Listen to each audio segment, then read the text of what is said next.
प्रकाश अपनी बीवी सुधा के साथ एक छोटे से गांव में रहा करता था और वो वहां पर लोहार का काम किया करता, जिससे वो कुछ पैसे कमाकर अपना घर चलाता था।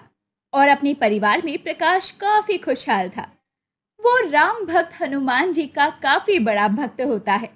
उसकी सुबह राम भक्त हनुमान की पूजा से लेकर रात भी पूजा में ही जाती थी।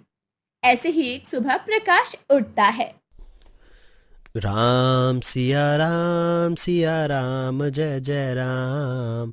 राम सिया राम बोलो राम जय जय राम। दुनिया रचने वाले को भगवान कहते हैं और संकट हरने वाले को हनुमान कहते हैं। भगवान जी, आप तो सब जानते हैं, आपसे कहाँ ही कुछ छिपा है। आप बस सबके दुखों कष्टों को हर लेना। बोलो सियापति रामचंद्र की जय। बोलो हनुमान जी की जय। प्रकाश अपनी पूजा पाठ कर रहा होता है।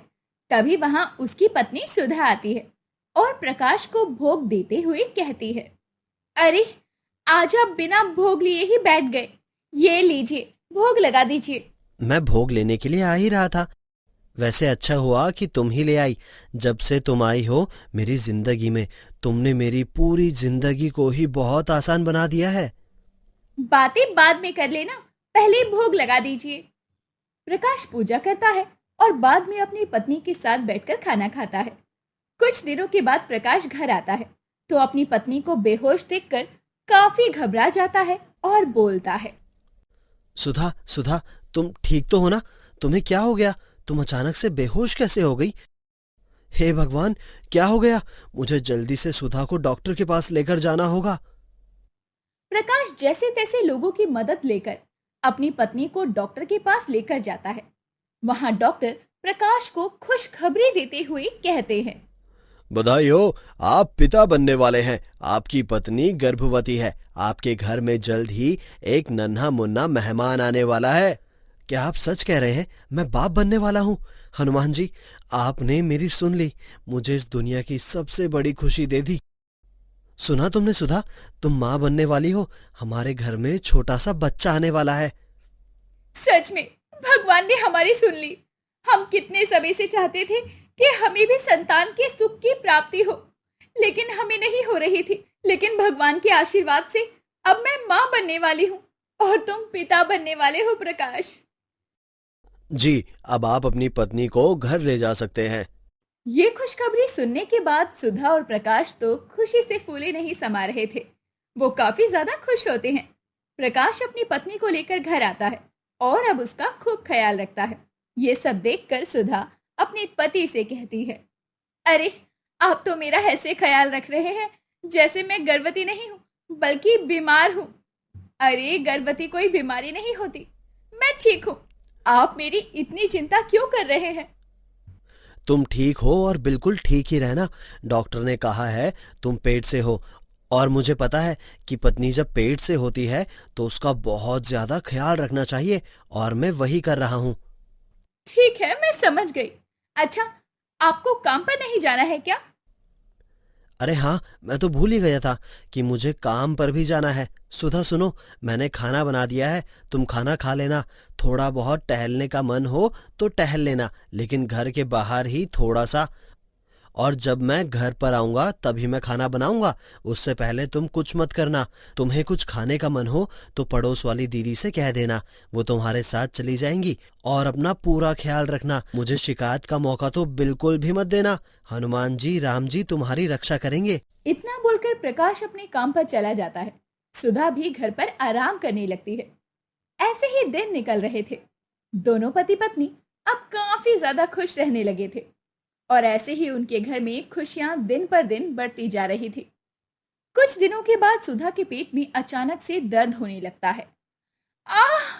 प्रकाश, मेरे पेट में बहुत दर्द हो रहा है।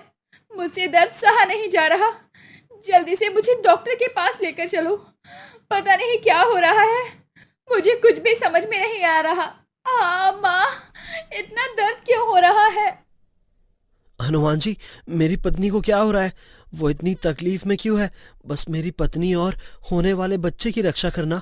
इतने सालों बाद आपने हमें ये सुख दिया है, अब हमें इस सुख से वंचित मत रखना।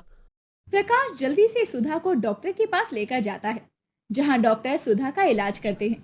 इलाज के बाद डॉक्टर प्रकाश को बताते हैं कि देखिए, आपकी पत्नी की हालत काफी ज्यादा गंभीर है। मैं यही कहूंगा कि हमें बच्चे को अभी पेट से निकाल देना चाहिए, क्योंकि अगर ये अपना बच्चा रखेंगी तो आगे चलकर भविष्य में ये कह पाना मुश्किल है कि माँ और बच्चे दोनों सेहतमंद रहेंगे। ये कठिन होगा हमारे लिए। क्या?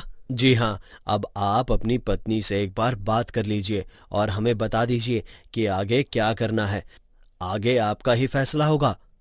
डॉक्टर से बात करने के बाद प्रकाश अपनी पत्नी के पास जाता है। सुधा प्रकाश को उदास देखकर कहती है, क्या हुआ आपको? आप इतने उदास क्यों हैं? डॉक्टर ने क्या कहा? हमारा बच्चा ठीक तो है ना? देखिए, हमारे बच्चे को कुछ नहीं होना चाहिए। हमारे लिए सबसे ज्यादा जरूरी हमारा बच्चा है। बताइए ना क्या हुआ है?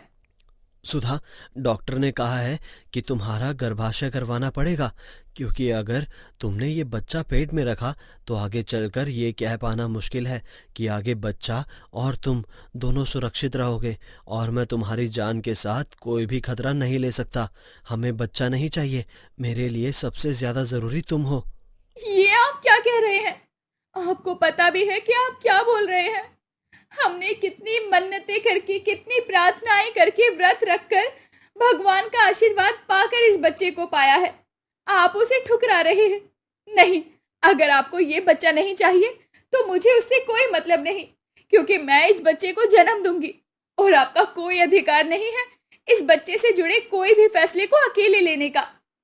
सुधा अपने पति की एक भी बात नहीं सुनती, जिसके बाद प्रकाश कुछ नहीं कह पाता और वो अपनी पत्नी की बात मान जाता है और वो दोनों घर आ जाते हैं। सुधा अब अपना और भी ज्यादा ख्याल रखने लगती है। प्रकाश और सुधा दोनों बैठे होते हैं।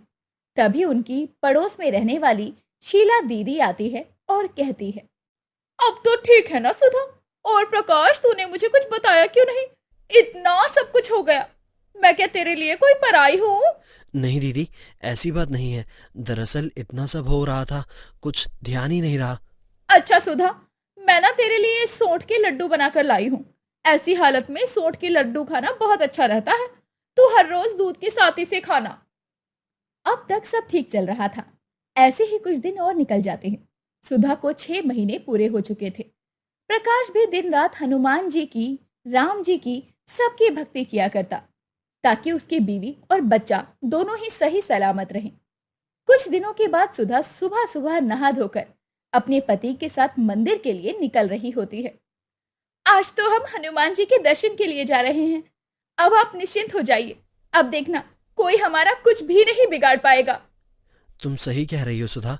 भगवान ने हमें आशीर्वाद खुद दिया है, और भगवान हमसे ये आशीर्वाद वापस नहीं ले सकते। मैं ही डर गया था। हनुमान मंदिर पहुंच जाते हैं और सीढ़ियां चढ़ते हुए जैसे तैसे सुधा भी हनुमान जी के दरबार में पहुंच जाती है। दोनों हनुमान जी की आरती करते हैं, उनसे आशीर्वाद लेते हैं और प्रार्थना भी करते हैं। और सुधा प्रकाश से कहती है, सुनिए जी, वो क्या है ना, मैं मंदिर के चक्कर लगाना चाहती हूँ, तो आप यहीं रुकिए, मैं मंदिर के चक्कर लगा लेती हूँ। ठीक है, तब तक मैं पंडित जी से बात कर लेता हूँ। उन्हें भी तो बुलाना है ना, हमारे बच्चे के नामकरण के दिन। सुधा मंदिर के चक्कर लगाने लगती है। 10 चक्कर पूरे होने के बाद सुधा जैसे ही 11वां चक्कर लगाती है कि तभी सुधा की टक्कर वहां खड़े एक आदमी से हो जाती है और वो सीढ़ियों से गिरते हुए जमीन पर आ जाती है। आसपास सब लोगों की भीड़ लग जाती है। प्रकाश भी रोते हुए सुधा के पास पहुंचता है। सुधा के सर से खून आ रहा था। सुधा, सुधा, क्या हुआ? तुम ठीक तो हो ना? हे भगवान, ये क्या हुआ? नहीं, ऐसा नहीं हो सकता। अरे, कोई जल्दी से मेरी पत्नी को डॉक्टर के पास ले चलो। लोगों की मदद से प्रकाश अपनी पत्नी को अस्पताल लेकर जाता है और डॉक्टर सुधा का तुरंत इलाज शुरू करते हैं। सुधा को ऑपरेशन थिएटर में ले जाया जाता है। काफी देर के बाद एक डॉक्टर बाहर आता है। डॉक्टर साहब, मेरी पत्नी ठीक तो है ना? उसे कुछ हुआ तो नहीं? मेरा बच्चा ठीक तो है ना? दोनों ठीक है ना डॉक्टर साहब? बताइए मुझे, घबराहट हो रही है मुझे बहुत ज़्यादा। देखिए, मैंने पहले ही आपको बताया था कि ये बहुत ही रिस्की होगा। ऊपर से इनका एक्सीडेंट हो गया और 6 महीने में ही हमें शायद बच्चे को निकालना पड़ेगा। मैं कुछ नहीं कह सकता। सुधा का ऑपरेशन किया जाता है और 6 महीने में ही बच्चे को बाहर निकाला जाता है, जिसके बाद सुधा की भी हालत ठीक थी। उसे कुछ नहीं हुआ था और बच्चा भी काफी तंदुरुस्त होता है। डॉक्टर तुरंत प्रकाश को अंदर बुलाते हैं और उसके हाथ में बच्चे को थमाते हैं। मेरे 25 साल के करियर में आज पहली बार मुझे ऐसा केस मिला है। सच में ये आपके किसी अच्छे कर्मों का ही फल है। जो असंभव था वो संभव हुआ। 6 महीने में बच्चा हुआ, वो भी इतना तंदुरुस्त, ऊपर से इतनी सीरियस केस में। ना आपकी पत्नी को कुछ हुआ, ना ही आपके बच्चे को। सच कहते हैं, हनुमान जी अपने भक्तों की रक्षा करने के लिए हमेशा खड़े रहते हैं। बोलो सियावर रामचंद्र की जय। बोलो हनुमान की जय। इसी के साथ प्रकाश को उसकी बीवी और बच्चे दोनों मिल जाते हैं और वो अपनी जिंदगी अपने बच्चे और अपनी बीवी के साथ एक नए तरीके से जीता है और हमेशा ही भगवान की भक्ति में लीन रहता है और अपने बच्चे का नाम भी हनुमान जी के नाम पर मारुति रखता है।